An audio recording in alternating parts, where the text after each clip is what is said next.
Ok, donc aujourd'hui nous allons parler de pilotage de drone et plus particulièrement de mouvements à réaliser pour avoir un aspect cinéma lors de vos prises de vue, et c'est avec le Mavic Pro que je vais vous apprendre les 7 mouvements les plus utilisés et les plus stylés.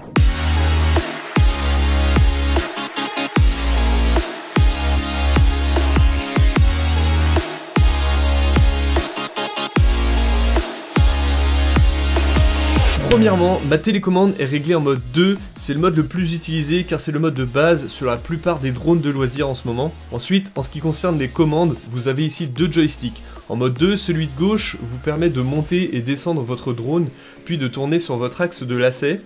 Avec le joystick de droite, vous allez agir sur l'axe de tangage pour avancer et reculer, puis dans l'axe de roulis pour aller à gauche et à droite. Ensuite, derrière, à gauche, on a une molette qui fait simplement monter et descendre la caméra, c'est un mouvement qu'on appelle le tilt. Donc pour commencer par le plus simple, c'est l'un des plus utilisés et c'est celui qu'on appelle le push-in. Pour le faire, rien de plus simple, une fois en l'air avec votre drone, vous avez ce que vous souhaitez en face de vous, il vous suffit seulement d'avancer la commande de droite vers l'avant pour que votre drone avance droit devant tout simplement. Le deuxième mouvement qu'on appelle le pull-out est simplement l'inverse du push-in, c'est-à-dire qu'au lieu d'avancer avec le drone, on va juste reculer en tirant le joystick de droite vers nous. C'est aussi simple que le push-in, sauf qu'en marche arrière avec votre drone, si c'est un Mavic Pro comme le mien, vous n'avez pas les capteurs de proximité à l'arrière, et donc même si vous les laissez actifs, vous pouvez tout de même faire un travelling arrière en passant proche d'obstacles ou en passant dans des petits trous et des recoins sans que votre drone s'arrête.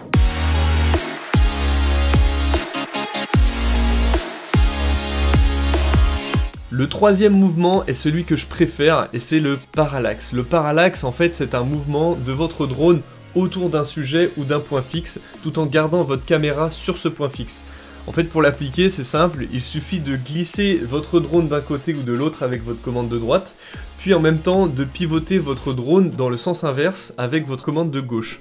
C'est un mouvement qui a l'air facile comme ça, mais pour garder un sujet parfaitement au même endroit dans le cadrage, ça demande quand même un petit peu d'entraînement et quelques heures de vol avec votre drone. Moi ce que j'aime avec l'effet parallaxe, c'est que dans un paysage, il donne un effet de mouvement dans toute l'image, avec un arrière-plan qui bouge beaucoup et un premier plan qui bouge moins vite. Et ça fait vraiment très cinéma. Le quatrième mouvement, c'est le twist. Pour faire un twist, vous allez simplement descendre votre caméra tout en bas pour vraiment voir en dessous de votre drone, puis vous allez simplement monter ou descendre avec votre joystick de gauche tout en le tournant un petit peu vers la droite ou vers la gauche pour qu'il tourne en même temps sur lui-même.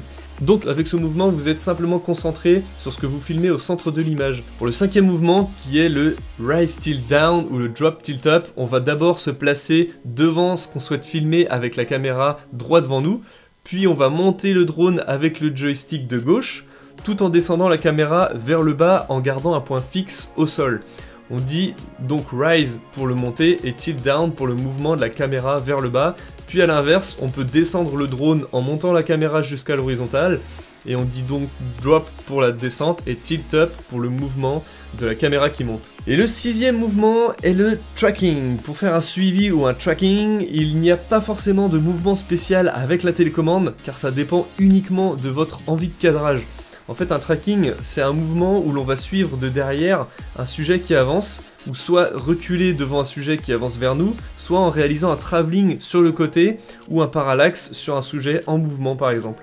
Et enfin, le dernier mouvement qui est le plus difficile des 7, c'est celui où on va mixer un peu tous les mouvements ensemble. Par exemple, on va avancer le drone avec le joystick de droite, puis monter en même temps avec celui de gauche, puis on va mettre un peu de lacet avec le joystick de gauche, et maintenant on va mettre du roulis à droite tout en descendant la caméra en même temps.